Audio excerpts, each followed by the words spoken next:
Hi friends, मी निलेश गिरे तुम्हा सर्वांचं पुन्हा एकदा माझ्या युट्यूब चॅनलवरती हार्दिक स्वागत करतो। तर पहा मित्रांनो, आपण काय केलं होतं मागच्या लेक्चरमध्ये की तुमचा जो इयत्ता 10वीचा विज्ञान आणि तंत्रज्ञान भाग 2चं मराठी माध्यमचं जे पुस्तक आहे त्या पुस्तकाचा सर्व अभ्यासक्रमाचा काय केला होता, परिचय करून घेतला होता। म्हणजे कोणत्या प्रकरणामध्ये आपल्याला काय शिकायचंय ते आपण तिथं पाहिलं होतं। त्यानुसार काय तुमचं प्रकरण क्रमांक 1 आनुवंशिकता आणि उत्क्रांती। तर आपण आज काय करणार आहोत, या तुमचं जो प्रकरण क्रमांक 1 आहे त्याला सुरुवात करणार आहोत। तर मित्रांनो पहा, हे जे प्रकरण क्रमांक 1 आहे त्यामध्ये जे आनुवंशिकता हा एक मेन मुद्दा आहे आणि दुसरा काय आहे, उत्क्रांती। तर पहा, आपण सर्वात अगोदर काय शिकणार आहेत, आनुवंशिकतेचा मुद्दा शिकणार आहोत आणि नंतर आपण पाहणार आहोत उत्क्रांती म्हणजे काय। मी तुम्हाला त्या दिवशी आपण पाहिलं की अनुवंशिकता शिकत असताना आपल्याला पाहायचंय की अनुवंशिकता म्हणजे काय, की अनुवंशिकता घडून येण्यासाठी कोणते कोणते घटक कारणीभूत असतात। त्यानंतर आपल्याला त्यामध्ये आनुवंशिकतेच्या इतिहासाबद्दल म्हणजे कोणत्या कोणत्या शास्त्रज्ञांनी आनुवंशिकतेचा अभ्यास करण्याचा प्रयत्न केला त्याबद्दल थोडी माहिती पाहिजे। आणि नंतर आपल्याला पाहिजे की सेंट्रल डॉग्मा म्हणजे काय, की आपल्या शरीरामध्ये जो डीएनए किंवा आपल्या सेलमध्ये जो डीएनए तो काय करतो, आरएनएच्या मदतीने प्रथिन संश्लेषणाची प्रक्रिया पूर्ण करत असतो। तो सेंट्रल डॉग्मा आपल्याला पाहायचा आहे। ते पाहत असताना आपल्याला त्या सेंट्रल डॉग्मा मधल्या प्रक्रिया पाहिजेत। हे आपलं सगळं येतं कशामध्ये, आनुवंशिकतेमध्ये। तर पहा, आनुवंशिकता शिकण्याच्या अगोदर काय अशा मूलभूत संकल्पना आहेत त्यात काय करायला पाहिजे मला, त्या तुम्हाला अगोदर माहिती पाहिजे। ते जर माहित असेल तरच तुम्हाला आनुवंशिकता म्हणजे काय कळेल। जसं की आपण मागच्या लेक्चरमध्ये पाहिलं की आनुवंशिकतेची व्याख्या जर पाहायची म्हटलं तर काय आहे, की सजीवामधील किंवा एका पिढीतील जैविक लक्षणे काय होतात, दुसऱ्या पिढीमध्ये संक्रमित होतात। कशाच्या द्वारे, जनुकाद्वारे। याला काय म्हणतात, आनुवंशिकता। मग आता यामध्ये कुठला शब्द आला, जनुके। काय बघा, व्याख्या काय आहे, एका पिढीतील जैविक लक्षणे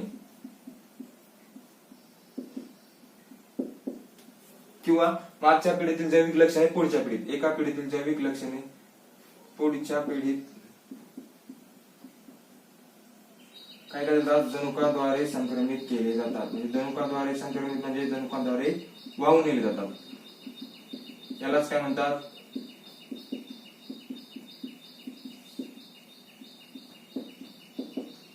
याला आनुवंशिकता असे म्हणतात। आता यामध्ये काय सांगितलं की जैविक लक्षणे संक्रमित केली जातात, कशाद्वारे, जनुकाद्वारे। मग आता हे जनुके काय हे जर तुम्हाला माहित नसेल तर आनुवंशिकतेच्या व्याख्याला काहीही अर्थ नाहीये। मग काय बघा, जर आनुवंशिकता शिकायची असेल तर मी तुम्हाला सांगितलं की काही मूलभूत संकल्पना आहेत त्या तुम्हाला अगोदर माहिती पाहिजे। आता या मूलभूत संकल्पना कोणत्या कोणत्या येतात बघा, यामध्ये तुम्हाला माहिती पाहिजे न्यूक्लिक आम्ले म्हणजे काय असतात, ज्यामध्ये की आपला डीएनए येतो, आरएनए येतो। त्यानंतर माहिती पाहिजे की जनुके म्हणजे काय, नंतर माहिती पाहिजे की गुणसूत्रे म्हणजे काय। अशा अनेक काही मूलभूत संकल्पना आहेत, त्या जर तुम्हाला माहित असतील तरच तुम्हाला समजेल की आनुवंशिकता म्हणजे काय असतं। परत पहा, तुमचं जे प्रकरण क्रमांक 2 आहे, सजीवांमधील जीवन प्रक्रिया भाग 1, त्यामध्ये पण काय करायचं आपल्याला, नाही सॉरी, प्रकरण क्रमांक 3 आहे, सजीवांमधील जीवन प्रक्रिया भाग 2। त्यामध्ये काय तुमचं आपल्याला एक महत्वाची जीवन प्रक्रिया शिकायची, ज्याचं नाव आहे प्रजनन। आपण त्याचा अभ्यासक्रम पाहताना पाहिलेला आहे, त्यामध्ये आपल्याला कोणती जीवन प्रक्रिया शिकायची, प्रजनन। ही प्रजनन जीवन प्रक्रिया जर तुम्हाला पूर्णपणे समजून घ्यायची असेल किंवा जर व्यवस्थित शिकायची असेल तर त्यासाठी पण काय या संकल्पना माहित असणं खूप महत्वाचं आहे। तर मग आपण आजच्या प्रकरणामध्ये काय करणार आहोत की हे जे आनुवंशिकता आणि उत्क्रांती हे सुरू करण्याच्या अगोदर आपण सर्व ज्या मूलभूत संकल्पना आहेत त्याबद्दल थोडक्यात माहिती पाहणार आहोत आणि त्यानंतर आपला जो प्रकरण क्रमांक 1 आहे आनुवंशिकता आणि उत्क्रांती हे सुरू करणार आहोत। तर पहा, सुरुवातीला आपण पाहूया की न्यूक्लिक आम्ल काय आहे। आता बघा मित्रांनो, आपली जी पेशी आहे, आपल्या पेशीमध्ये काय आहे की आपल्या पेशीमध्ये केंद्रक आहे, या केंद्रकाच्या आतमध्ये काय ते आम्ल अस्तित्वात असतात। म्हणजे काय, हे काय येतं, सजीवांच्या शरीरामध्ये अस्तित्वात असणारे आणि सजीवांना आवश्यक असणारे मोठ्या रेणुभाराचे जैवरेणू। आता बघा, अगोदर मी व्याख्या लिहितो आणि मग तुम्हाला समजून सांगतो।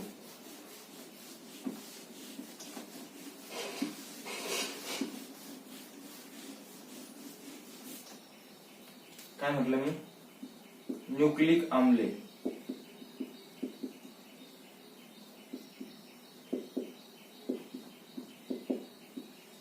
सजीवांमध्ये अस्तित्वात असणारे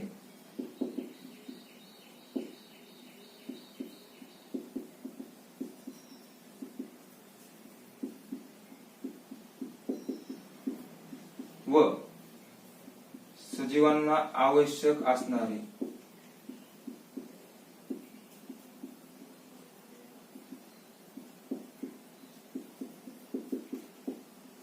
मोठ्या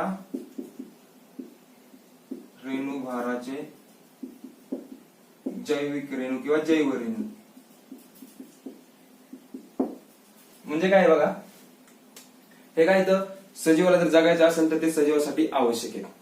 ते काय करतात, सजीवाचे किंवा म्हणजे पूर्ण सजीवाच्या शरीरात ज्या क्रिया चालतात त्या सर्व क्रियांवरती काय असतं, त्यांचं नियंत्रण असतं. जसं की सजीवाची वाढ आहे, सजीवामध्ये किंवा सजीवाची निर्मिती आहे, सजीवाची पेशींची निर्मिती आहे, त्या पेशींची वाढ आहे, ते पेशी विभाजन आहे किंवा प्रजनन आहे, अशा अनेक इत्यादी क्रिया, या सर्व क्रियांवरती नियंत्रण ठेवण्याचं काम कोण करत असतं, हे न्यूक्लिक आम्ल. मग हे काय येतं, सजीवांमध्ये अस्तित्वात असणारी म्हणजे आपल्या शरीरामध्ये अस्तित्वात असतात किंवा सर्व प्राण्यांच्या किंवा सर्व सजीवांच्या शरीरामध्ये असतात आणि ते सर्व सजीवांना जगण्यासाठी आवश्यक असतात.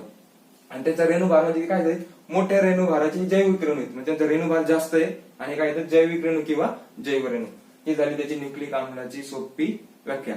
तर बघा, जर आपण रासायनिक दृष्ट्या पाहिलं तर काय, या न्यूक्लिक आम्लाचे दोन प्रकार आहेत.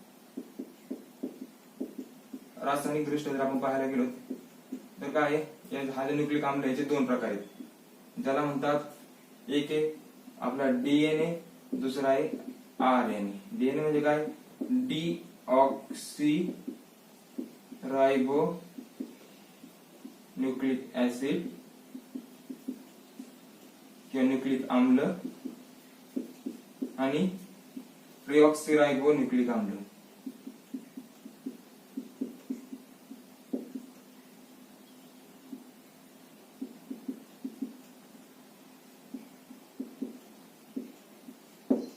एक आहे दोन न्यूक्लिक आम्लाचे प्रकार, हे प्रत्येक सजीवामध्ये अस्तित्वात असतात. तर आपण काय करू, सर्वात अगोदर न्यूक्लिक आम्लामध्ये पाहताना काय करू की डीएनए म्हणजे काय पाहू किंवा डीऑक्सिरायबो न्यूक्लिक आम्ल पाहू, त्यानंतर पाहूया रिऑक्सिरायबो न्यूक्लिक आम्ल. मग डीऑक्सिरायबो न्यूक्लिक आम्ल पाहताना आपण काय पाहणार आहोत की डीऑक्सिरायबो न्यूक्लिक आम्लची प्रतिकृती कशी आहे, डीऑक्सिरायबो न्यूक्लिक आम्ल बनलेला कशापासून आहे, हे सर्व आपण कशामध्ये पाहणार आणि त्याचं कार्य काय हे आपण पाहणार आहोत डीऑक्सिरायबो न्यूक्लिक आम्लमध्ये. त्यानंतर रिऑक्सी न्यूक्लिक आम्लमध्ये काय पाहणार आहेत, म्हणजे आरएनए पाहत असताना काय पाहणार आपण की आरएनएची प्रतिकृती कशी आहे, आरएनए कशापासून बनलेला आहे, आरएनएचे एक घटक कोणते येतं आणि आरएनएचं फंक्शन काय किंवा आरएनएचे कार्य आपल्या शरीरामध्ये काय असतात, हे सर्व आपण या न्यूक्लिक आम्लामध्ये पाहणार आहोत. तर सुरुवातीला आपण पाहूया डीऑक्सिरायबो न्यूक्लिक आम्ल म्हणजे काय.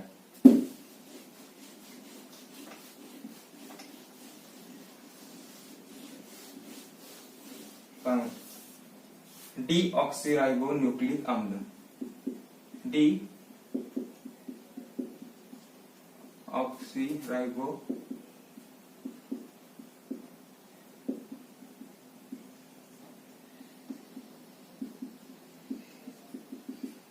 हा काय, सजीवाच्या केंद्रकामध्ये आढळणारा, म्हणजे डीएनए म्हणजे काय, हा काय डीएनए हा काय लॉंग फॉर्म आहे, डीऑक्सिरायबो न्यूक्लिक ऍसिड त्याला इंग्लिश मध्ये म्हणतात, मराठीत काय झालं डीऑक्सिरायबो न्यूक्लिक आम्ल. डीएनए प्रत्येक सजीवाच्या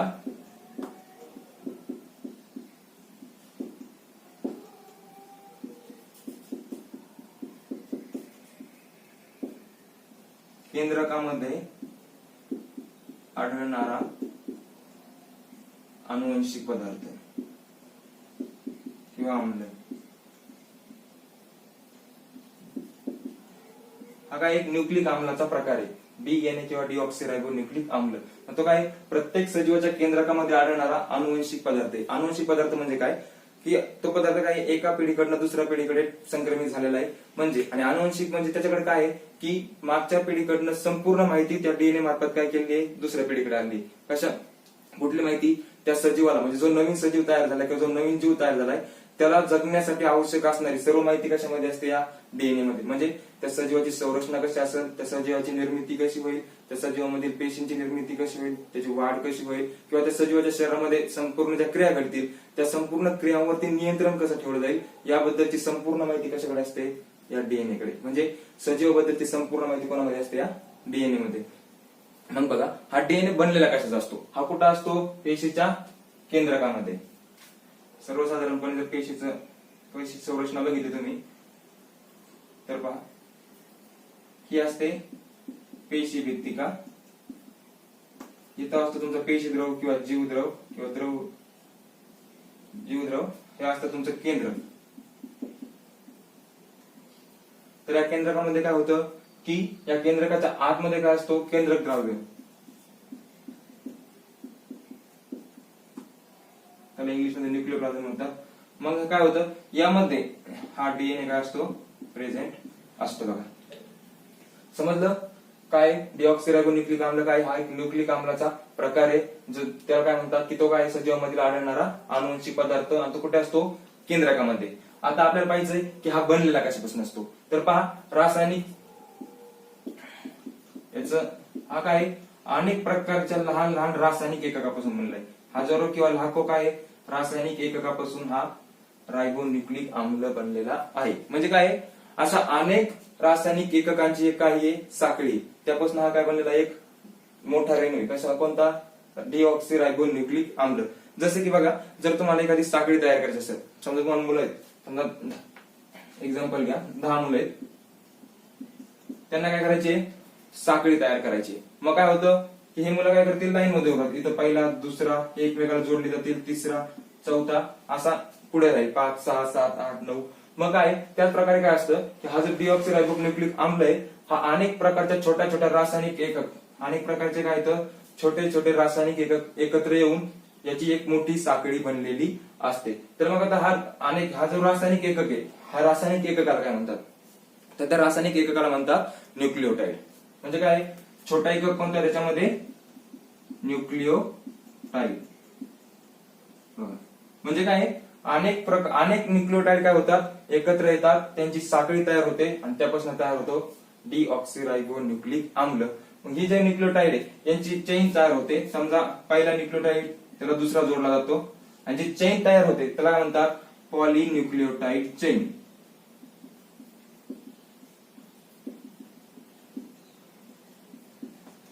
म्हणजे काय, पॉलिन्यूक्लियोटाइडची साखळी किंवा पॉलिन्यूक्लियोटाइडची चेन, आणि तोच म्हणजे काय असतो आपला डीएनए.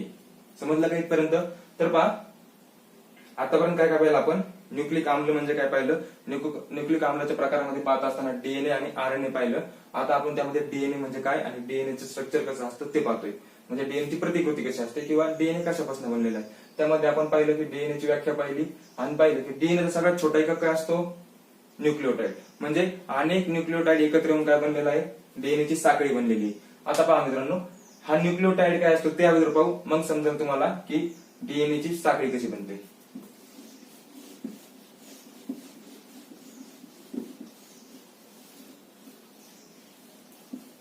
हे जे न्यूक्लिक आम्ल आहेत यांचं जर तुम्ही काय केलं, जलीय अपघटन केलं, अपघटनामध्ये काय होत असतं की तो जो पदार्थ किंवा तो जो कंपाऊंड आहे त्याचे काय छोटे छोटे तुकडे होत असतात, किंवा त्याचे जे छोटे छोटे एकक आहेत ते काय होत असतात, वेगवेगळे होत असतात. हे तुम्ही अपघटन अभिक्रियेमध्ये शिकला असाल.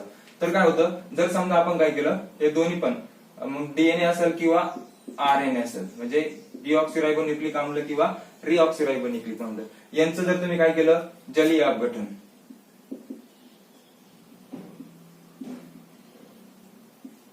यांचं जर तुम्ही जलीय अपघटन केलं तर काय होईल बघा, तुम्हाला काय काय मिळेल. सगळ्यात अगोदर मिळेल तुम्हाला फॉस्फेरिक आम्ल,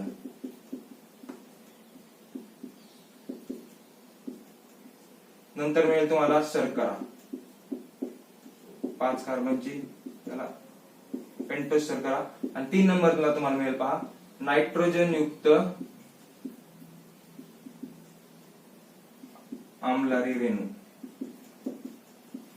म्हणजे ज्याच्यामध्ये नायट्रोजन प्रेझेंट आहे असे काय मिळतील तुम्हाला, आम्लाचे रेणू किंवा मिळतील. हे कसं कधी होईल, जे आपले न्यूक्लिक आम्ल आहेत डीएनए किंवा आरएनए यांचं जर तुम्ही जलीय अपघटन केलं तर.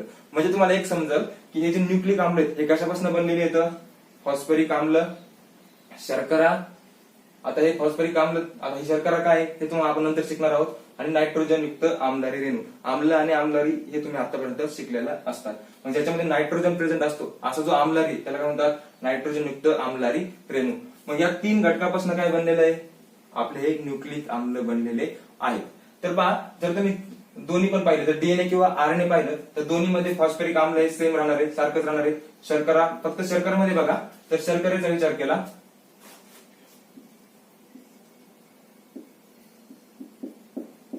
तर डीएनए मध्ये जी शर्करा आहे ती कोणती आहे, डिऑक्सिरायबो.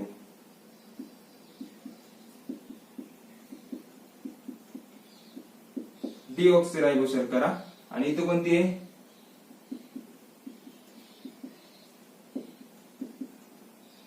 बघा डीऑक्सिरायबो किंवा इथं रायबोस शुगर प्रेझेंट आहे, इथं कोणती आहे, डीऑक्सिरायबो शुगर. डीऑक्सिरायबो शुगर इथं कुठली, रायबोस शुगर.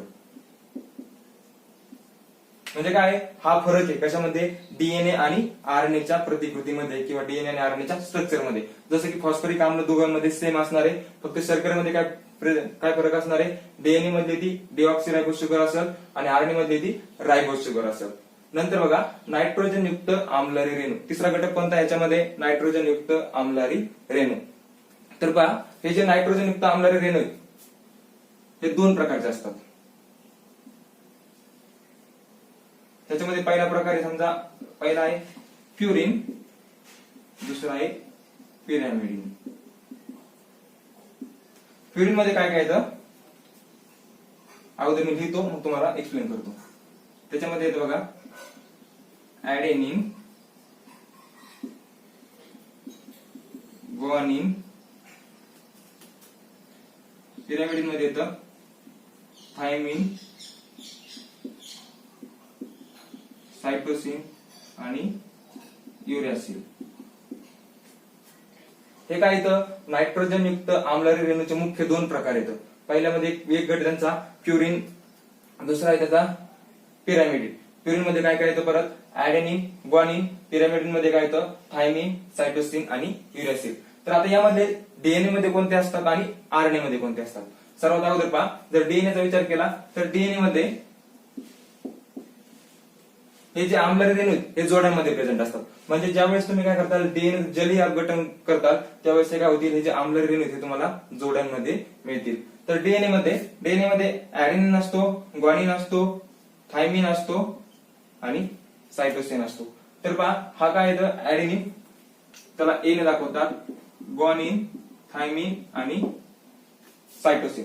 परंतु जर आपण आरएनएचा विचार केला तर आरएनए मध्ये काय असतं, आरएनए मध्ये हा तुमचा थायमिन नसतो.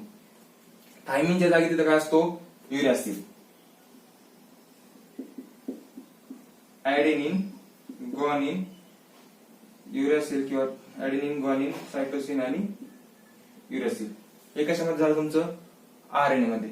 हे काय झालं की हे नेमकं कशापासून बनले, हे जे आपले काही केंद्रक द्रव्य आहेत किंवा न्यूक्लिक आम्ल येतं, हे केंद्रक आम्ले किंवा न्यूक्लिक आम्ल येतं, हे कशापासून बनलं हे आपण पाहिलं. तर आपल्याला परत पाहिजे की डीएनएचा जो न्यूक्लिओटाइड आहे तो कशापासून बनलेला आहे आणि आरएनएचा न्यूक्लिओटाइड आहे तो कशापासून बनलेला आहे. इथपर्यंत समजलं तुम्हाला. काय पाहिलं आपण यामध्ये की डीएनए आणि आरएनए कशापासून बनलेले. त्यामध्ये पाहिलं की फॉस्फरिक आम्ल, शर्करा, नायट्रोजन युक्त आम्लारी रेणू. तर फॉस्फरिक आम्लाचा जो रेणू आहे तो काय असणार आहे, दोन्ही मध्ये पण सारखाच असणार आहे, डीएनए मध्ये आणि आरएनए मध्ये. फक्त शर्करेमध्ये काय फरक असणार आहे की जी डीएनए मध्ये शर्करा आहे ती कोणती असणार आहे, डीऑक्सिरायबोस शर्करा, हे आपण नंतर शिकणार आहोत. आणि याच्यामध्ये आरएनए मध्ये जी कोणती, ती रायबोस शर्करा. नंतर आपण पाहिलं की 3 नंबरला काय असणार आहे, नायट्रोजन युक्त आम्लारी रेणू. म्हणजे नायट्रोजन प्रेझेंट असणार आहे, आम्लारी रेणू असणार आहे. तर ज्याच्यामध्ये दोन प्रकार असतात, एक तर प्युरिन आणि दुसरा असतो पिरॅमिडिन. तर प्युरिन मध्ये काय येतात, ऍडेनिन, ग्वानिन. पिरॅमिडिन मध्ये येतात थायमिन, सायटोसिन आणि युरॅसिल. तर यामध्ये आपण पाहिलं की डीएनए मध्ये कोणते कोणते आम्लारी रेणू असतात, प्युरिन मध्ये ऍडेनिन, ग्वानिन, पिरॅमिडिन मध्ये थायमिन आणि सायटोसिन. तर आरएनए मध्ये काय असतं की थायमिनच्या ऐवजी तिथं असतो युरॅसिल. म्हणजे आरएनए मध्ये काय नसतो, थायमिन नसतो, युरॅसिल प्रेझेंट असतो. ऍडेनिन, ग्वानिन, सायटोसिन आणि युरॅसिल हे झाले आरएनए मधले आम्लारी रेणू. आणि डीएनए मध्ये ऍडेनिन, ग्वानिन, थायमिन आणि सायटोसिन. आता आपण पाहूया डीएनएचा न्यूक्लिओटाइड कसा बनलेला असतो. मी काय म्हणलं की डीएनए काय, अनेक न्यूक्लिओटाइड एकत्र येऊन डीएनए ची साखळी बनलेली असते. आरएनए ची पण काय, अनेक न्यूक्लिओटाइड एकत्र येऊन आरएनए ची साखळी बनलेली असते. अगोदर आपण पाहू की डीएनएचा न्यूक्लिओटाइड कशापासून बनलेला आहे, नंतर पाहू आरएनएचा न्यूक्लिओटाइड कसा बनलेला असतो.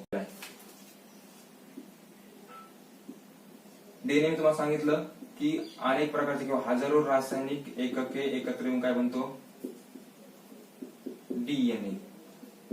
आता हे रासायनिक एकके म्हणजे काय असतात, त्यालाच काय म्हणतात, न्यूक्लिओटाइड. म्हणजे अनेक न्यूक्लिओटाइड एकत्र येऊन काय बनते,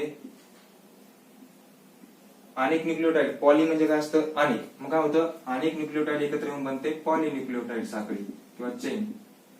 हे काय म्हणते, पॉलिन्यूक्लिओटाइडची साखळी बनते. मग काय होतं की डीएनए मध्ये काय असतं, अशा दोन पॉलिन्यूक्लियोटाइडच्या साखळ्या एकमेकांना रासायनिक बंधाने जोडलेल्या असतात. किती साखळ्या असतात त्या? दोन. म्हणजे अनेक रासायनिक एकक, म्हणजे एकक कोणतं आहे त्याचं छोटं एकक न्यूक्लियोटाइड, आणि एक न्यूक्लियोटाइड एकत्र येऊन बनते पॉलिन्यूक्लियोटाइड चेन. आणि अशा त्या दोन चेन आहेत त्या एकमेकाला काय असतात, समजा ही एक चेन आहे पॉलिन्यूक्लियोटाइडची, ही दुसरी चेन आहे, आणि एकमेकाला काय त्या रासायनिक बंधाने जोडलेल्या आहेत. हे काय झालं तुमचं डीएनएचं स्ट्रक्चर. आता काय केलं होतं की सर्वात अगोदर समजा न्यूक्लिक आम्लाचा जर विचार केला तर 1869 मध्ये फ्रेडरिक निशर यांनी काय केलं की पांढऱ्या पेशीतून काय केलं होतं की हे जे दोन केंद्रिक आम्ल आहेत ते वेगवेगळे करण्याचा प्रयत्न केला होता किंवा त्यांनी केले होता. कोणते दोन न्यूक्लिक आम्ले? डीएनए आणि आरएनए. त्यानंतर 1953 मध्ये काय झालं की वॅटसन आणि क्रिक यांनी काय केलं, डीएनएची त्रिमितीय प्रतिकृती म्हणजे आपण तर काय म्हणतो 3D स्ट्रक्चर कसं असेल, म्हणजे त्याची रचना कशी असेल, ही किती कोणी मांडली होती? वॅटसन आणि क्रिक यांनी 1953 मध्ये मांडली होती. त्यानुसार काय आहे, हे जर समजा मी काय म्हटलं, सर्वात अगोदर ही त्रिमितीय प्रतिकृती समजण्याच्या अगोदर पाहू की न्यूक्लियोटाइड बघा.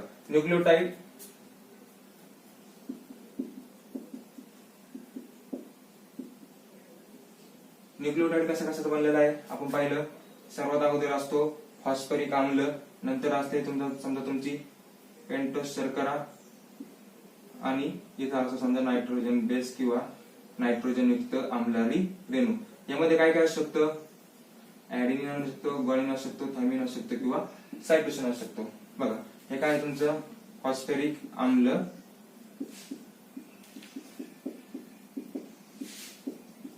हे काय आहे शर्करा, आणि हा काय तुमचा नायट्रोजन युक्त आम्लारी रेणू. तर बघा फॉस्फरिक आम्ल हे काय असणार आहे, सर्व जे न्यूक्लियोटाइड असतील त्याच्यामध्ये काय असेल, सारखंच असणार आहे. शर्करा पण कशी असणार आहे, सारखीच असणार आहे, डिऑक्सिरायबोज शर्कराच असणार आहे. फक्त काय बदलणार आहे इथं, नायट्रोजन बेस किंवा मतलब मराठीमध्ये काय म्हणतात नायट्रोजन युक्त आम्लारी रेणू. त्यामध्ये काय असू शकतो, एकतर ऍडेनिन असेल किंवा ग्वानिन असेल किंवा थायमिन किंवा सायटोसिन. म्हणजेच काय की न्यूक्लियोटाइड किती प्रकारचे असतात डीएनए मध्ये? 4 प्रकारचे न्यूक्लियोटाइड जास्तीत जास्त असू शकतात. मग काय होतं की हे जे न्यूक्लियोटाइड आहेत यालाच परत काय केला जातो, हा झाला एक न्यूक्लियोटाइड. समजा इथं आपण पकडू की इथं काय होता, ऍडेनिन होता, याला काय होतं दुसरा न्यूक्लियोटाइड जॉईन होतो.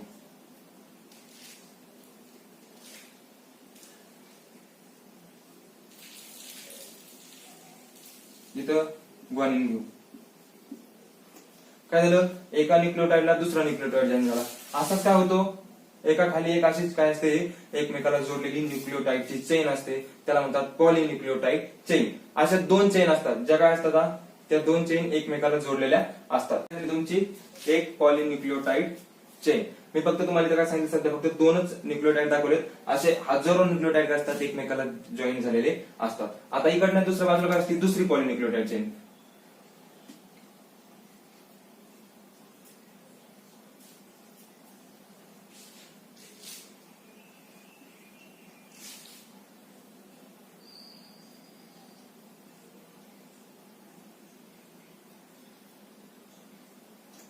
म्हणजे इथं काय परत असं काय हजारो काय असतात, हजारो हे काय न्यूक्लियोटाइड जॉईन झालेले असतात.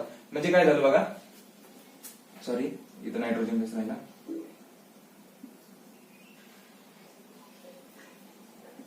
इथं समजा आपण काय करू, इथं टी आणि इथं सी.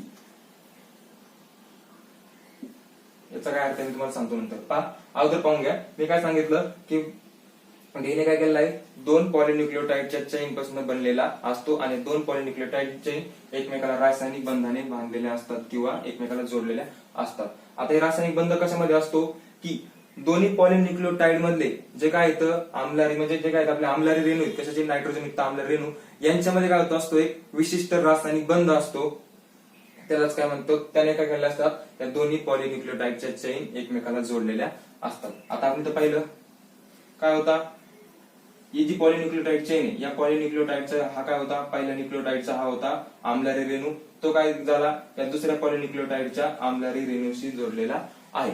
तर पहा ही जी आम्लारी रेणूंची जोडी असते, या आम्लारी रेणूंच्या जोडीमधला एक घटक असतो प्युरिन्स मधला, दुसरा असतो पिरॅमिडिन्स मधला. आता इथं तर आपण पाहिलं तर काय झालं, ऍडेनिन काय झालं प्युरिन आहे, थायमिन मध्ये हा काय पिरॅमिडिन. म्हणजे काय झालं याच्यामधला एक घटक आहे प्युरिन, दुसरा आहे पिरॅमिडिन. खाली पण पहा इथं पण काय ग्वानिन काय प्युरिन, सायटोसिन काय पिरॅमिडिन. म्हणजे ही जी आम्लरेंची जोडी हे कशामध्ये असते, यामध्ये काय होतं की एका पॉलिन्यूक्लियोटाइड मधला प्युरिन आम्लरे रेणू दुसऱ्या पॉलिन्यूक्लियोटाइडच्या पिरॅमिडिन आम्लरे रेणूशी जोडला गेलेला असतो. कशाने, रासायनिक बंधाने. आणि ही जी जोडी आहे ही पण एक विशिष्ट प्रकारची जोडी असते. कधी पण काय असतो एका पॉलिन्यूक्लियोटाइडचा ऍडेनिन हा दुसऱ्या पॉलिन्यूक्लियोटाइडच्या थायमिन बरोबरच जोडलेला असतो आणि तो काय असतो दुहेरी हायड्रोजन बंधाने जोडलेला असतो. हे काय असतं हायड्रोजन बंध. म्हणजे कधीच तुम्हाला हा ऍडेनिन सायटोसिन बरोबर जोडलेला दिसणार नाही किंवा हा ग्वानिन हा थायमिन बरोबर जोडलेला दिसणार नाही. हा कधी पण ऍडेनिन हा काय असणार आहे कधी पण थायमिन बरोबरच जोडलेला असणार आहे आणि ग्वानिन हा कधी पण काय असणार आहे सायटोसिन बरोबरच जोडलेला असणार आहे. आणि फक्त काय फरक यामध्ये की ऍडेनिन आणि थायमिन हे काय येतं दुहेरी हायड्रोजन बंधाने जोडलेले असतात आणि ग्वानिन आणि सायटोसिन हे तिहेरी म्हणजे याच्यामध्ये 3 बॉन्ड किंवा 3 बंध प्रेझेंट असतात किंवा अस्तित्वात असतात. म्हणजे तिहेरी रासायनिक बंधाने हे जोडले गेलेले असतात. हे काय झालं फक्त मी तुम्हाला एक 2-2 न्यूक्लियोटाइड काढून काय केलंय थोडक्यात स्ट्रक्चर कसं असतं ते दाखवलंय. आता आपण हे स्ट्रक्चर कसं आहे ते पाहू, म्हणजे पूर्ण एक्सप्लेन करतो मी अगोदर. याचं जर स्ट्रक्चर तुम्हाला समजून घ्यायचं असेल तर पहा, इमेजिन करा तुम्ही काय केलंय एक सीडी बनवली आणि ती सीडी कशापासून बनलेली आहे दोरीची आहे. दोरीपासून बनवलेली ही काय सीडी आहे. या सीडीचे काय ते दोन बाजूचे काय असतात समजा कडे किंवा आपण त्याला खांब म्हणू, कडे किंवा खांब आहेत आणि मध्ये काय द्या तुमच्या पायऱ्या. तर यासारखंच काय असतं आपल्या डीएनएचं स्ट्रक्चर किंवा डीएनएची प्रतिकृती असते. त्यामध्ये काय असतो हा जो खांब आहे तो कशापासून बनलेला आहे, तो बनलेला आहे शर्करा प्लस फॉस्फरिक आम्लने. कशापासून बनलेला आहे शर्करा प्लस फॉस्फरिक आम्लने. आणि पायऱ्या कशापासून बनलेल्या आहेत नायट्रोजन युक्त आम्लारी रेणू पासून काय बनलं त्या पायऱ्या. आता कसं पहा आपण काय पाहिलं होतं इकडच्या बाजूला एक पॉलिन्यूक्लियोटाइड चेन दुसऱ्या बाजूला एक पॉलिन्यूक्लियोटाइड चेन आणि त्या दोन पॉलिन्यूक्लियोटाइड चेन कशाने झाल्या होत्या की त्यांच्यामध्ये जो रासायनिक बंध आहे कशामध्ये त्याच्या आम्लारी रेणूंच्या जोड्या त्यांच्यामध्ये असलेल्या रासायनिक बंधाने त्या दोन पॉलिन्यूक्लियोटाइडच्या चेन एकमेकाला जोडलेल्या आहेत. आता समजा ही एक पॉलिन्यूक्लियोटाइडची चेन आहे ही दुसरी पॉलिन्यूक्लियोटाइडची चेन आहे आणि मध्ये काय तर रासायनिक बंधाने एकमेकाला जोडलेले आहेत. आता जर तुम्ही काय केलं ही काय सीडी आहे आता दोरीची बनलेली म्हणजे लवचिक आहे, हिला जर तुम्ही फिरवण्याचा प्रयत्न केला किंवा पिळण्याचा प्रयत्न केला तर ती कसं स्ट्रक्चर तयार करेल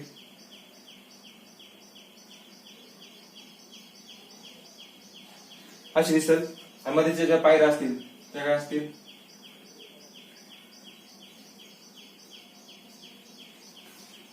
सेम याच प्रकारे काय असतो आपल्या डीएनएचं स्ट्रक्चर किंवा आपल्या शरीरातील आपल्या पेशीमध्ये डीएनए त्याची प्रतिकृती अशी असते.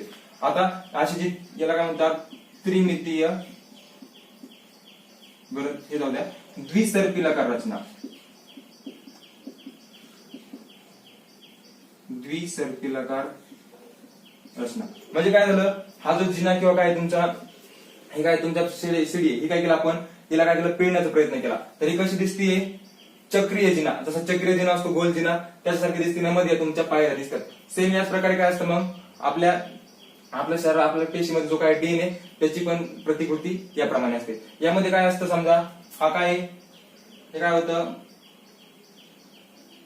त्याच्या कडा किंवा त्याचा खांब हा कशापासून बनलेला आहे आपण पाहिलं होतं ज्यामध्ये हा बनलेला आहे बा शर्करा आणि फॉस्फरिक आम्ल. आणि हे जे मध्ये पायऱ्या असतील या कशापासून बनलेल्या आहेत नायट्रोजन बेसेस किंवा तुमचे नायट्रोजन युक्त आम्लारी रेणू आणि त्याच्यामध्ये असणारा रासायनिक बंध यापासून काय बनलेल्या त्या पायऱ्या. हे काय झालं तुमचं डीएनएची प्रतिकृती. मी एकदम थोडक्यात सांगितलंय.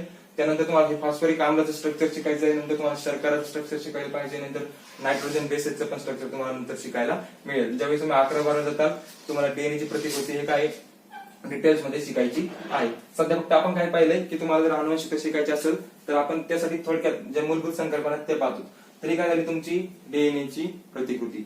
त्यामध्ये ही एक पॉलिन्यूक्लियोटाइड चेन आहे, ही दुसरी पॉलिन्यूक्लियोटाइड चेन आहे. त्याच्यामध्ये आपण पाहिलं की ते जे नायट्रोजन बेस आहेत म्हणजे कोणते ऍडेनिन ग्वानिन हे काय तर एका म्हणजे हायड्रोजन बॉन्डने दोन्ही एकमेकाला बांधलेले असतात, त्यामुळं त्या दोन्ही पण काय असतात पॉलिन्यूक्लियोटाइड चेन एकमेकाभोवती लपटलेल्या असतात. हे झालं तुमचं डीएनएचं स्ट्रक्चर. आता नंतर पाहायचं आपल्याला डीएनए, नंतर पाहायचं आरएनए.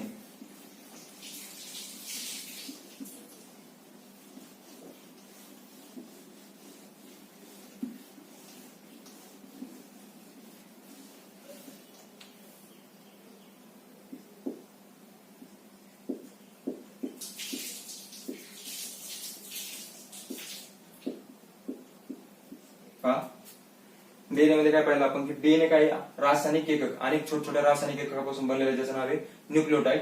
तसं आरएनए पण काय बनलेला आहे, अनेक रासायनिक एककापासून बनलेला आहे. परंतु काय होतं की डीएनए मध्ये काय होतं की डीएनए मध्ये दोन पॉलिन्यूक्लियोटाइडच्या साखळ्या होत्या, याच्यामध्ये एकच पॉलिन्यूक्लियोटाइडची साखळी असते. हे आपण हा यातला काय मेन डिफरन्स किंवा मेन फरक आहे न्यूक्लियोटाइड. मग यातला जो न्यूक्लियोटाइड आहे या न्यूक्लियोटाइड मध्ये पण काय असतं फॉस्फरिक आम्ल, दुसरं काय असतं रायबोज शर्करा. तिथं कोणती होती डीऑक्सिरायबोज, इथं असती रायबोज शर्करा. आणि नायट्रोजन बेसेस म्हणजे काय, याच्यामध्ये काय असतो ऍडेनिन, ग्वानिन, सायटोसिन आणि युरासिल. म्हणजे काय यांच्यामध्ये थायमिन हा काय नसतो, आम्लारी रेणू इथं अस्तित्वात नसतो, त्याच्याऐवजी इथं काय असतो युरासिल. हा एक काय फरक आहे डीएनए आणि आरएनए मधला महत्वाचा फरक आहे. म्हणजे याचा जो न्यूक्लियोटाइड आहे याच्यामध्ये पण किती 4 प्रकारचे न्यूक्लियोटाइड असू शकतात, ज्याच्यामध्ये शर्करा असेल, फॉस्फरिक आम्ल असेल आणि आम्ल रेणूमध्ये काय काय असेल, एक तर ऍडेनिन, ग्वानिन, सायटोसिन किंवा युरासिल. आता याच्यामध्ये काय मी सांगितलं की तिथं काय होतं की दोन पॉलिन्यूक्लियोटाइडच्या साखळ्या एकमेकाला जोडलेल्या असतात. इथं तसं काही नसतं, इथं काय असतं फक्त एकेरी साखळी असते. जसे की इथं फॉस्फरिक आम्ल असेल, इथं शर्करा असेल, इथं हा नायट्रोजन बेस असेल, परत इथं काय असेल फॉस्फरिक आम्ल असेल, परत इथं ही शर्करा असेल, परत इथं हा तुमचा एखादा नायट्रोजन बेस. तर इथं ऍडेनिन असेल, तर इथं काय असेल इथं समजा तुमचा ग्वानिन असेल, नंतर सायटोसिन, युरासिल असे काही पण. आणि हे काय ऍडेनिन, ग्वानिन, सायटोसिन, युरासिल यांची जे क्रमवारी हे काय फिक्स नसते, हे काही असू शकतो. इथं ऍडेनिन असू शकतो, इथं ग्वानिन असू शकतो, युरासिल, सायटोसिन काही असू शकतं. हे काय फिक्स पोझिशन त्यांची इथं नसते. हे काय झालं तुमचं आरएनए. आरएनए मध्ये काय जास्त एवढं शिकण्यासारखं नाही, फक्त काय की न्यूक्लियोटाइड मध्ये फक्त डिफरन्स पाहिला आपण की आपला डीएनएचा न्यूक्लियोटाइड आणि आरएनएचा न्यूक्लियोटाइड यामध्ये काय फरक आहे. आता आपण काय पाहणार आहोत की आरएनएचे प्रकार. तर पहा मी काय म्हटलं होतं की डीएनए म्हणजे काय असतो की प्रत्येक म्हणजे सजीवाच्या केंद्रकामध्ये आढळणारा काय येतो, सजीवाच्या केंद्रकामध्ये आढळणारा आनुवंशिक पदार्थ आहे. आनुवंशिक पदार्थ म्हणजे ज्याच्यामध्ये संपूर्ण त्या सजीवाबद्दलची माहिती ही मागच्या पिढीकडनं पुढच्या पिढीकडे संक्रमित केलेली असते.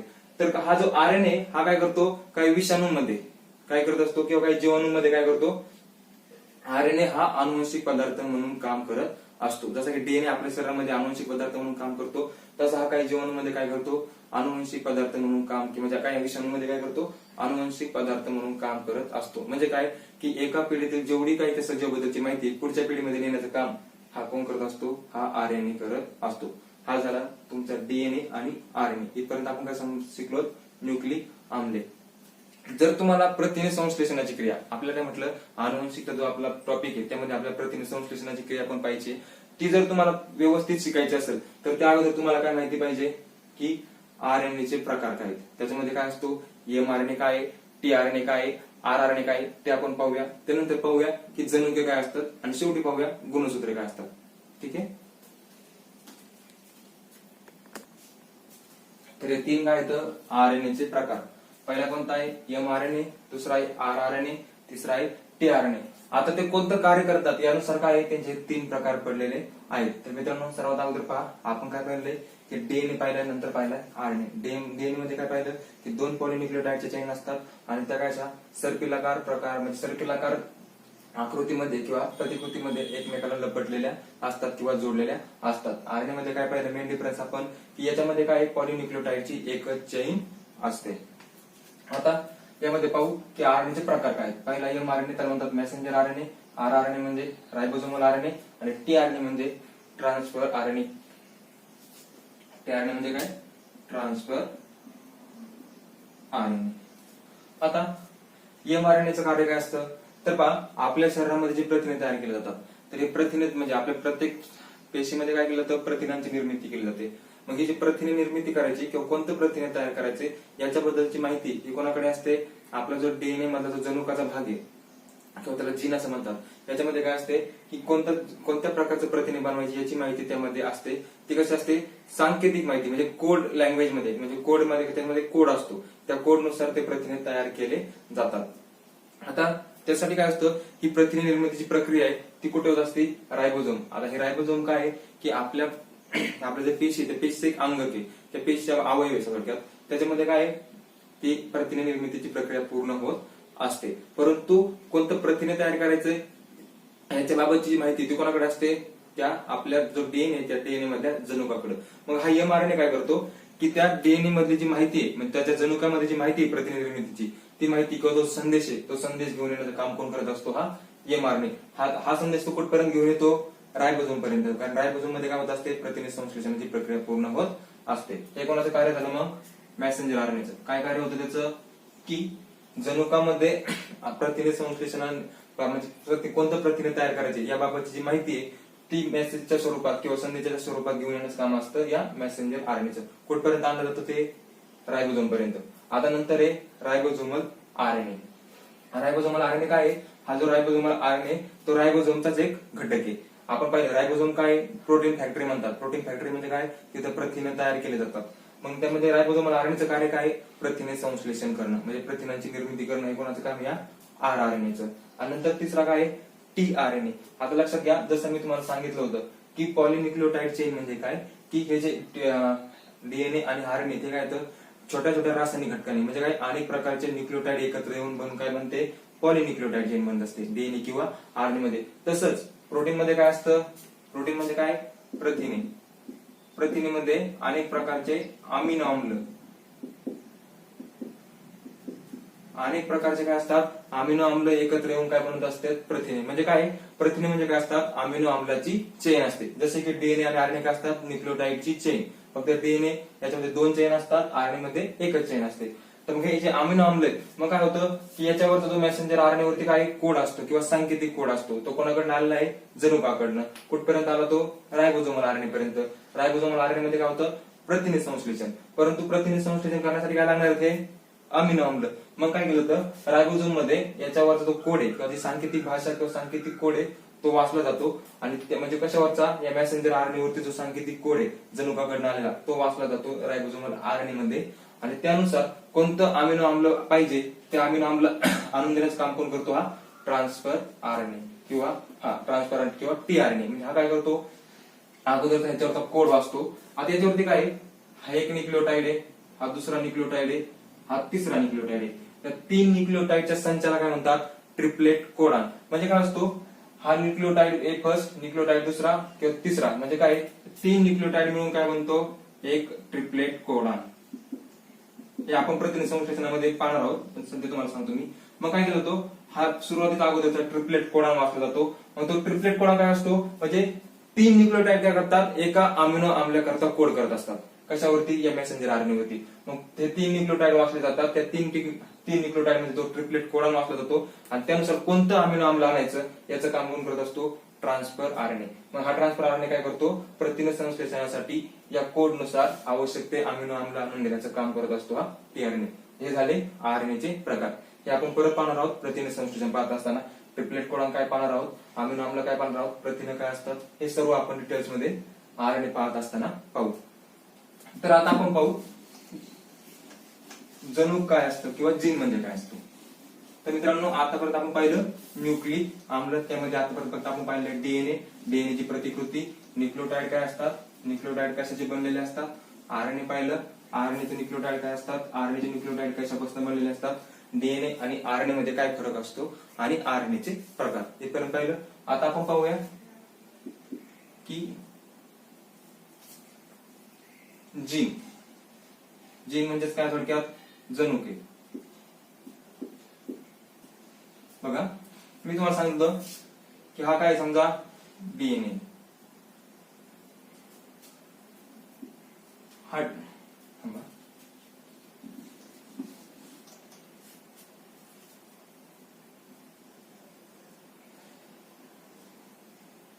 हा काय झाला तुमचा डीएनए. आणि जर समजा तुम्ही डीएनए चे काय केले, छोटे छोटे पार्ट केले,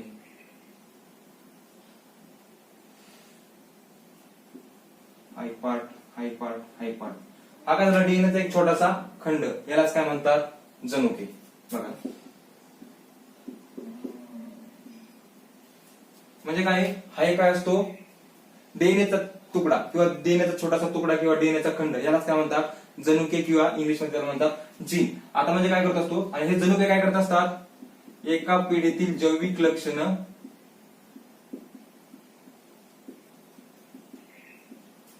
संक्रमित दुसऱ्या पिढीत करत असतात.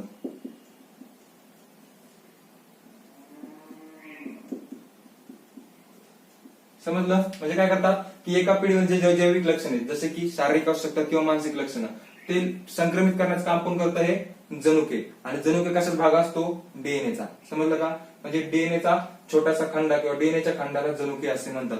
परत काय असतं, या जनुकांकडे काय असतं की विशिष्ट प्रकारचे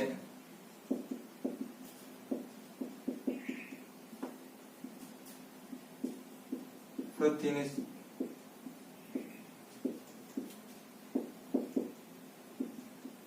तयार करण्यासाठीची माहिती. म्हणजे काय होतो, हा काय बघा, डीएनएचा एक छोटासा खंड आहे, जो काय करतो, एका पिढीतील जैविक लक्षणं एका पिढीतून दुसऱ्या पिढीत संक्रमित करण्याचं काम करत असतो. परत म्हणजे याच्याकडे काय असतं, याच्याकडे विशिष्ट प्रकारचे प्रथिने तयार करण्यासाठीची माहिती असते. या प्रत्येक जनुकाकडे काय असते, विशिष्ट प्रकारचे प्रथिने तयार करण्याची माहिती. म्हणजे त्याच्याकडे सांकेतिक कोड असतो, त्या सांकेतिक कोड नुसार काय केलं जातं, प्रथिने तयार केले जातात. मग आता याच्यामध्ये बघा, जनुकामध्ये काय आहे, दोन्ही पण पॉलिन्यूक्लियोटाइड चेन आहे. ही एक पॉलिन्यूक्लियोटाइडची चेन आहे, इकडची पण पॉलिन्यूक्लियोटाइडची चेन आहे. म्हणजे या पण पॉलिन्यूक्लियोटाइडचे काही न्यूक्लियोटाइड असतील, इकडच्या पण पॉलिन्यूक्लियोटाइडचे काही न्यूक्लियोटाइड असतील या जनुकामध्ये. इथपर्यंत समजलं? आता हे जनुके काय करत असतात की तो जो सजीव आहे, त्या सजीवातील सर्व क्रिया, म्हणजे त्याच्या शरीरामध्ये जेवढ्या काही अवयव संस्था आहेत, त्या अवयव संस्था जे कार्य करतील किंवा त्या सजीवाची प्रतिकृती, त्याची रचना, या सगळ्यावरती नियंत्रण ठेवण्याचं काम कोण करत असतं, हे जनुके करत असतात. कशा मार्फत करत असतात, कारण या ज्या सर्व क्रिया येतात, या सर्व क्रियांवरती म्हणजे नियंत्रण कसं ठेवायचं या संबंधीची जी आनुवंशिक माहिती आहे, म्हणजे काय, तेव्हा काय करत असतो, मागच्या पिढीकडनंच ती माहिती हा जीन घेऊन आलेला असतो. म्हणजे हा जनुके काय करतात, ती माहिती घेऊन आलेले असतात. त्याच्यामुळे त्यांच्याकडे ती आनुवंशिकतेने त्यांच्याकडे ती सर्व नियंत्रण करण्याची माहिती त्यांच्याकडे असते. त्यामुळे काय करतात, ते त्याचे सजीवाचे सर्व कार्य आहेत त्याच्यावरती नियंत्रण ठेवण्याचे काम हे जनुके करत असतात. म्हणजे काय सांगू शकतो आपण, फक्त लक्षात ठेवा, जनुके काय येतं की डीएनएचा एक छोटासा खंड आहे किंवा डीएनएच्या खंडाला जनुके म्हणतात, जे काय करतात, एका पिढीतील जैविक लक्षणं संक्रमित करतात आणि त्यांच्याकडे काय असते, विशिष्ट प्रकारची प्रथिने तयार करण्यासंबंधीची माहिती असते. मग मी काय म्हटलं, जनुके काय करतात की आपल्या शरीरात जे कार्य चालतात किंवा अवयव संस्था जे कार्य करतात किंवा आपली जी वाढ आहे किंवा आपल्या शरीराची रचना या सर्वांवरती त्यांचं काय असतं, नियंत्रण असतं. आणि ते नियंत्रण कशा थ्रू केलं जातं, त्यांच्याकडे जी माहिती असते त्याच्या मार्फत ते केलं जातं. तर मग हे नियंत्रण कशा प्रकारे केलं जातं, ते काय करतात, जनुके काय करतात, प्रथिने किंवा विक्रिया तयार करतात. आणि मग ह्या प्रथिने किंवा विक्रियेमार्फत काय केलं तर आपल्या शरीरातील सर्व जे कार्य चालतं त्याच्यावरती नियंत्रण ठेवलं जातं. हे समजलं जनुके म्हणजे काय. आता आपल्याला पुढे पाहायचंय गुणसूत्रे काय असतात.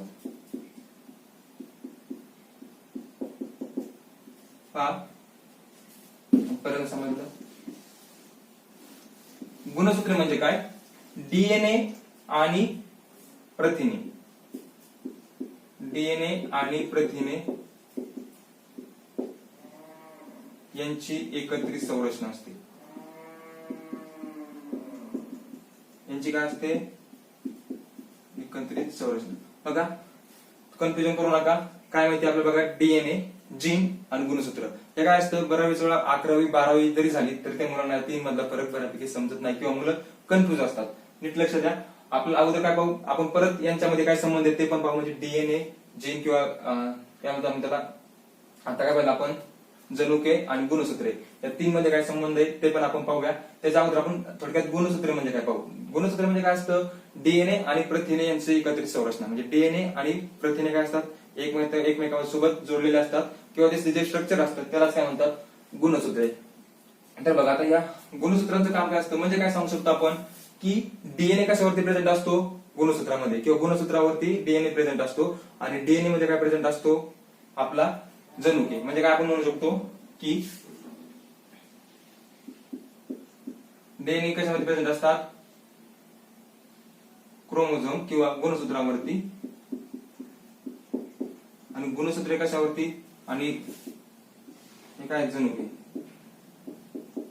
म्हणजे काय, जनुके डीएनएचा भाग असतात, आणि डीएनए कशाचा भाग असतात, गुणसूत्रांचा. म्हणजे डीएनएचा काय असतो, छोटासा खंड म्हणजे जनुके, आणि डीएनए गुणसूत्राचा भाग म्हणजे काय झाला, डीएनए. तर आपण या तीन मध्ये काय संबंध आहे किंवा यांच्यामध्ये फरक कसा आहे बघा. खरं तर पाहायला गेलं तर तिन्ही पण सेम आहेत, फक्त त्यांची रचना किंवा त्यांची प्रतिकृती कशी आहे यानुसार काय त्यांचे नाव वेगळे आहेत, किंवा जनुके म्हणजे काय, डीएनए म्हणजे काय, आणि गुणसूत्र म्हणजे काय. या तीन मधला फरक आपण अगोदर जाणून घेऊया.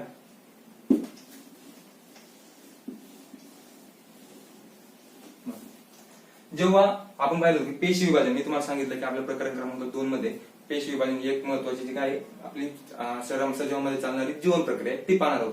तर मग ही पेशी विभाजन पाहत असताना आपल्याला माहिती आहे आपल्या शरीराला काय, आपल्या शरीराची वाढ होणं आवश्यक आहे. तर मग त्यासाठी पेशी विभाजन होणं महत्वाचं आहे. म्हणजे एका पेशीपासून अनेक पेशी तयार होत असतात, किंवा मग त्याच्यामध्ये काय, पेशी विभाजन होत असताना ज्यावेळी पेशीचं विभाजन होत नाही, किंवा पेशी काय असते, नॉर्मल असते, म्हणजे पेशीचं विभाजन व्हायला सुरुवात झालेली नसते, त्यावेळेस जर आपण काय पाहिलं की समजा तुमची पेशी आहे, हा तुमचा केंद्र आहे, त्याच्या अगोदर त्याच्या आतमध्ये जो डीएनए असतो तो काय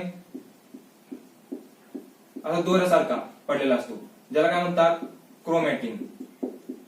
ज्यावेळेस काय पेशीचं विभाजन व्हायला सुरुवात झालेली नसते. हे तुमचं काय समजा केंद्रक आवरण, आणि ही तुमची पेशी भित्तिका. हे कधी आहे, पेशी विभाजनापूर्वी.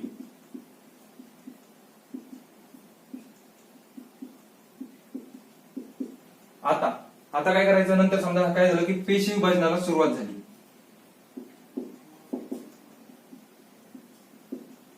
पेशी विभाजनादरम्यान मी तुम्हाला सांगितलं होतं की पेशी विभाजनादरम्यान दोन प्रक्रिया घडत असतात, जसं की प्रकल विभाजन आणि परिकल विभाजन. प्रकल विभाजनामध्ये काय होतं की केंद्रक हा 4 टप्प्यामध्ये विभागला जातो. म्हणजे अगोदर 4 टप्प्यामध्ये म्हणजे 4 टप्पे असतात, त्या 4 टप्प्यामध्ये काय होते, त्या केंद्रकाची विभागणी केली जाते. जसं की होतं पूर्वावस्था, मध्य अवस्था, पश्चावस्था आणि अंत्य अवस्था. हे आपण कशामध्ये पाहिलं होतं, प्रकल विभाजनामध्ये. आता आपण परत डिटेल्स मध्ये शिकणार आहोत, पण लक्षात ठेवा जेव्हा काय होतं की पेशी विभाजनाला सुरुवात झालेली नसते, त्यावेळेस तो डीएनए तो अशा प्रकारे दोऱ्यासारखा किंवा धाग्यासारखा असा पडलेला असतो, त्याला म्हणतात क्रोमॅटिन. नंतर काय होतं, पेशी विभाजन दरम्यान काय होतं, हे जे क्रोमॅटिन आहेत हे अशा अनेक क्रोमॅटिन काय होतात, एकत्र येऊन एक डेन्स किंवा डार्क स्ट्रक्चर तयार करतात. हे असे एकत्र येतात.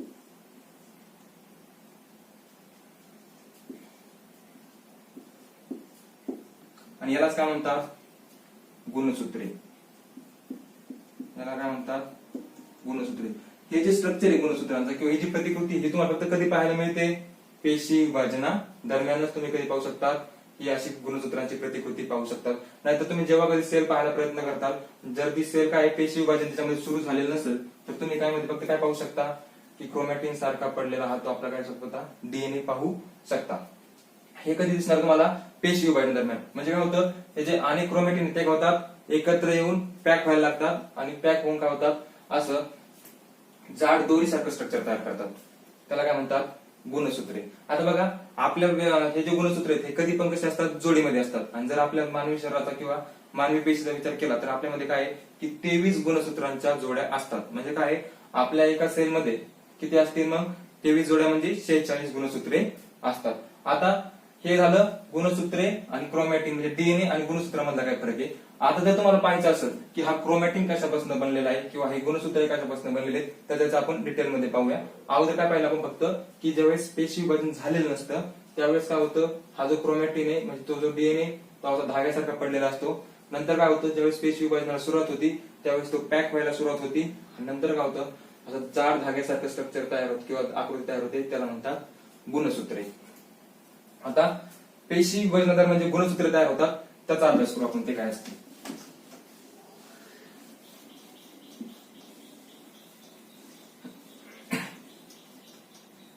आता पहा, हे समजा तुमची पेशी होती, पेशीत हा काय आहे, केंद्रक आहे, आणि केंद्रकामध्ये काय आहे की असे गुणसूत्र तयार झालेले आहेत.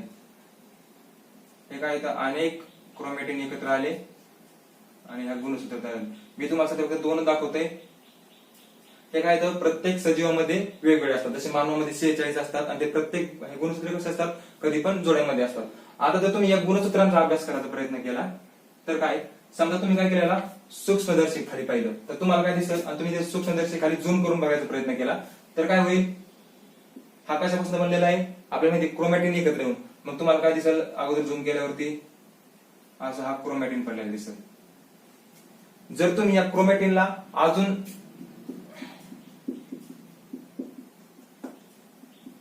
या क्रोमॅटिनला तुम्ही काय केलं, अजून झूम करण्याचा प्रयत्न केला तर तुम्हाला कसं स्ट्रक्चर दिसेल,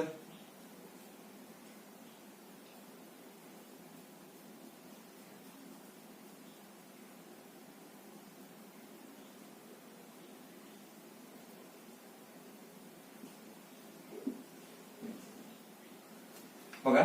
जर तुम्ही अगोदर काय, हा आपला काय पेशी मधला क्रोमोझोम, हे कधीच आहे, पेशी विभाजन सुरुवात झाल्याच्या नंतर, म्हणजे गुणसूत्र ज्यावेळेस पेशी विभाजनाला सुरुवात झाली, त्या गुणसूत्राला जर तुम्ही काय केलं, सूक्ष्मदर्शक खाली जर पाहिलं तर तुम्हाला काय दिसेल, अगोदर हा क्रोमॅटिन, कारण हा क्रोमॅटिन कसं बनलेला आहे.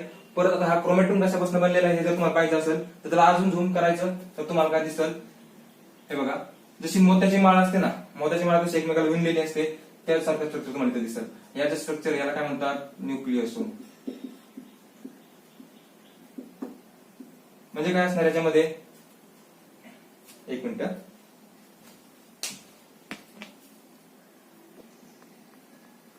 हे काय झालं आपला न्यूक्लियोसोम.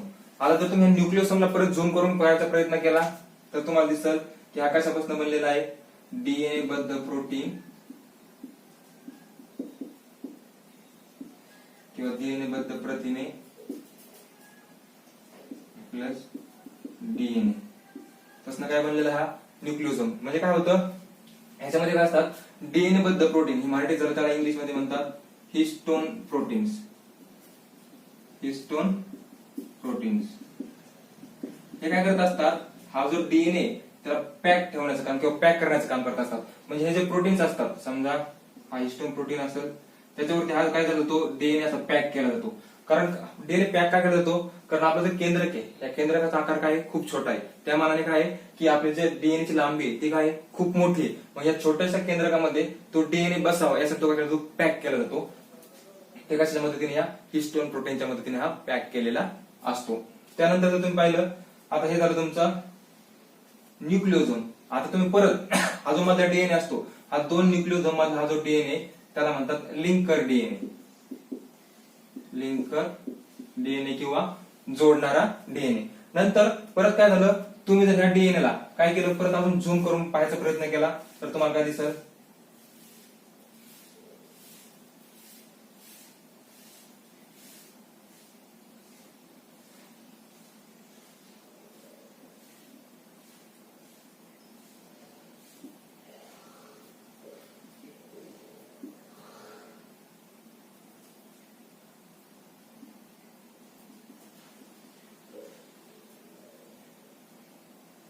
तर तुम्हाला काय दिसेल, फक्त डीएनए. म्हणजे काय असेल, हा डीएनए ची इथे तुम्हाला प्रतिकृती तयार मिळेल किंवा डीएनए ची प्रतिकृती बघायला मिळेल. म्हणजे काय बघा, हा काय दिसेल तुम्हाला, हे काय येतं, नायट्रोजन बेस. हे नायट्रोजन बेस काय, हे दोन पॉलिन्यूक्लियोटाइड आहेत ना, एक पॉलिन्यूक्लियोटाइडची चेन, दुसरी पॉलिन्यूक्लियोटाइडची चेन, हे दोन एकमेकाला कशा असतील, रासायनिक बंधाने बांधलेली असतील. म्हणजे बघा इथं काय होतं, सगळ्यात अगोदर क्रोमोझोम. क्रोमोझोम मध्ये काय असतं, क्रोमोझोमला जर तुम्ही झूम करून, क्रोमोझोम कशापासून बनलेला आहे, क्रोमॅटिन. क्रोमॅटिन आणि मी सगळ्यात अगोदर सांगितलं की गुणसूत्र म्हणजे काय, गुणसूत्र कशाची संरचना आहे, गुणसूत्र म्हणजे डीएनए प्लस प्रथिने यांची संरचना. आता यामध्ये प्रथिने कोणते असतात, जे की डीएनए ला बद्ध, म्हणजे हिस्टोन प्रोटीन, डीएनए ला पॅक करणारे. आणि काही प्रथिने असे असतात जे काय करतात, डीएनए ला, आता काही विकर असतात, विक्रे काय करतात की डीएनए ब्रेक करू शकतात किंवा डीएनए काहीतरी डॅमेज करू शकतात. मग त्याचं प्रोटेक्शन करण्यासाठी काय केलं जातं किंवा त्याला सांभाळून ठेवण्यासाठी काय केलं जातं, अजून नॉन हिस्टोन प्रोटीन्स. दुसरे कोणते असतात, नॉन हिस्टोन, त्याच्यामध्ये समजा काही किंवा त्याला म्हणतात न्यूक्लिओ प्रथिने म्हणतात, समजा न्यूक्लिओ प्रथिने. हे काय करतात, ते क्रोमोझोमला जाऊन बाइंड होतात किंवा बांधले जातात. त्यामुळं त्याचं काय होतं, विकरामार्फत होणारं अपघटन किंवा होणारा जो डॅमेज तो काय करतो, तो रोखला जाऊ शकतो. त्याच्यामध्ये काय होतात, त्याला जाऊन जॉईन होतात आणि ते जे स्ट्रक्चर तयार होतं त्यालाच काय म्हणतात, गुणसूत्र. तर बघा आपण काय पाहिलं की डीएनए म्हणजे डीएनए, गुणसूत्र आणि जनुक यामधला आपण संबंध पाहिलाय.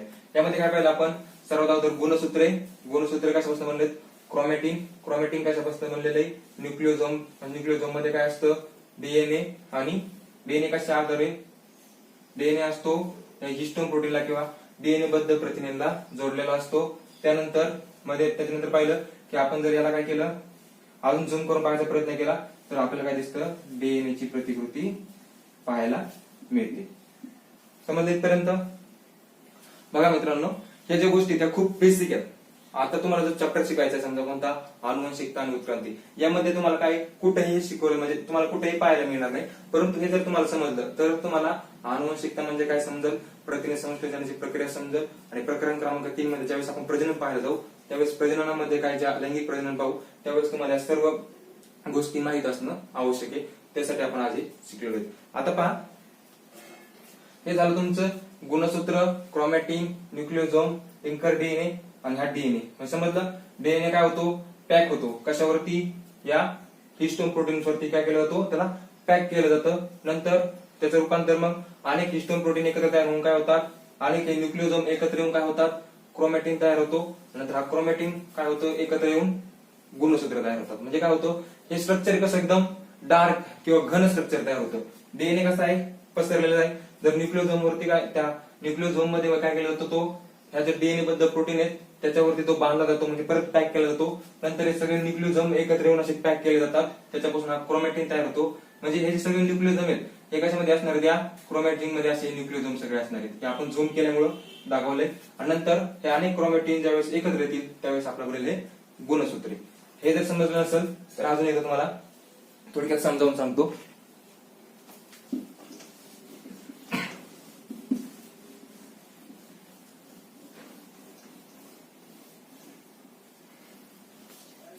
लक्षात घ्या, हा आहे समजा डीएनए. 2 पॉलिन्यूक्लियोटाइडचा बनलेला काय, हा डीएनए. हा डीएनए समजा आपण एवढा पार्ट घेतला, हा काय झाला, जनुके. समजलं, डीएनएचा एक विशिष्ट खंड किंवा छोट्याशा खंडाला काय म्हणत असतात, जनुके. नंतर डीएनए पासून काय बनायचं, आपल्याला गुणसूत्रे काय असतात पाहिजे ना. काय होतं की हे जो डीएनए, या डीएनए वरती कोण बाइंड होतं, हिस्टोन प्रोटीन्स किंवा डीएनए बद्ध प्रोटीन्स. हा डीएनए समजा त्याच्यावरती काय बाइंड झाले, हिस्टोन प्रोटीन. कशासाठी, कारण त्या केंद्रकामध्ये आपला जो डीएनए तो बसला पाहिजे त्याचं काय केलं जातं, पॅक केलं जातं. मग हे जे काय करतात, हे हिस्टोन प्रोटीन्स किंवा डीएनए बद्ध प्रोटीन्स तिथं जॉईन होतात. इथे हिस्टोन देतो, हे त्याला काय होतात, जाऊन जॉईन होतात. हे झालं. मग हे जे स्ट्रक्चर याला काय म्हणतो आपण, क्रोमॅटिन. किंवा हे पूर्ण स्ट्रक्चरला म्हणतात क्रोमॅटिन. आणि फक्त जर एवढं स्ट्रक्चरचा अभ्यास केला त्याला तर काय म्हणतात, न्यूक्लियोसोम. हे आपण मागच्या डायग्राम मध्ये पाहिले. क्रोमॅटिन किंवा हे झालं, हा पूर्ण क्रोमॅटिन. आणि हा जर फक्त एवढा भाग बघितला तर हा काय झाला, न्यूक्लियोसोम. हा कशा बनलेला आहे, डीएनए बद्ध प्रोटीन आणि त्याच्यावरती बांधला गेलेला डीएनए, हा झाला न्यूक्लियोसोम. आता परत काय होतं, याच्यावरती अजून नॉन हिस्टोन म्हणजे डीएनए बद्दलच्या व्यतिरिक्त जे प्रोटीन असतात किंवा हिस्टोन व्यतिरिक्त जे प्रोटीन असतात किंवा प्रथिने असतात त्याला म्हणतात नॉन हिस्टोन प्रोटीन्स. ते पण काय होतात, याच्यावरती येऊन बांधले जातात.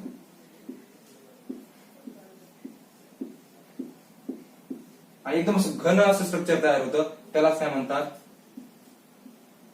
क्रोमोझोम किंवा गुणसूत्रे. हे बघा एकदम घन झाले. ऍक्च्युअली स्ट्रक्चर दिसायला कसं असतं,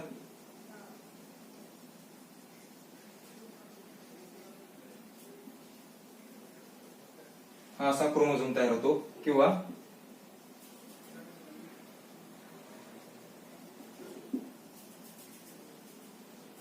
हा झाला क्रोमोझोम, गुणसूत्रे.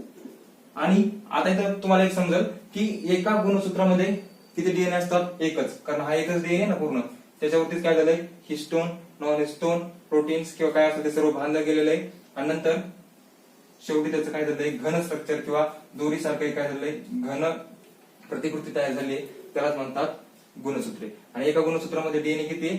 एक. मी काय सांगितलं की गुणसूत्र हे कधी पण कसे असतात? जोडीमध्ये असतात. मग जर हे जोडीमध्ये असतील तर मग काय झालं, समजा जर हे जोडीमध्ये आले,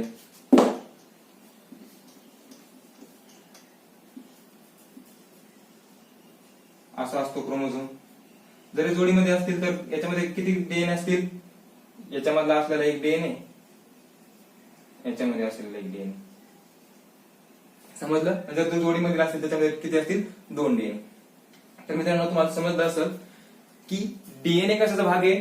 गुणसूत्राचा. आणि जनुके कशाचा भाग आहे? डीएनएचा. तर बघा ह्या ज्या सगळ्या महत्वाच्या संकल्पना आहेत या आपण आज शिकलेलो आणि तुम्हाला खूप महत्वाच्या आहेत. जर तुम्हाला समजत नसेल तर व्हिडिओ मागे घेऊन तुम्ही पॉज करून पाहू शकता.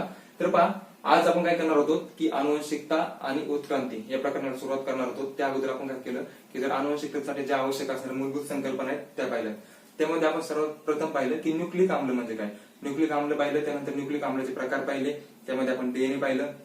आपण डीएनए मध्ये पाहिलं की काय द्विसर्पिलाकार रचना असते, म्हणजे त्याच्यामध्ये 2 पॉलिन्यूक्लियोटाइडच्या चेन एकमेकाभोवती लपटलेल्या असतात आणि रासायनिक बंधाने जोडलेल्या असतात.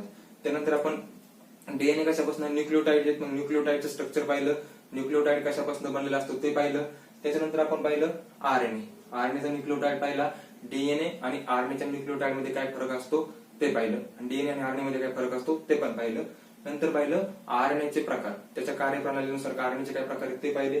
त्यानंतर पाहिलं, आता शेवटी पाहिलं आपण की जनुके म्हणजे काय असतात. नंतर पाहिले गुणसूत्रे आणि सगळ्यात शेवटी पाहिलं आपण की जनुके, गुणसूत्रे आणि डीएनए याच्यामध्ये काय फरक आहे किंवा यांच्यामध्ये काय संबंध असतो हे व्यवस्थित मला ज्या भाषेत समजता येईल, म्हणजे एकदम सोप्या भाषेत तुम्हाला काय केलंय समजून सांगण्याचा प्रयत्न केलेला आहे. आणि असंच सर्व संकल्पना आपण काय करणार, एकदम फळ्यावरती तुम्हाला समजेल अशाच भाषेत आपण घेणार आहोत. जर तुम्हाला हा व्हिडिओ आवडला असेल आणि नेक्स्ट लेक्चर जर तुम्हाला खरंच हे लेक्चर आवडत असतील तर माझ्या व्हिडिओला नक्की सबस्क्राईब करा आणि व्हिडिओला लाईक करा. आज आपण इथेच थांबूया. धन्यवाद.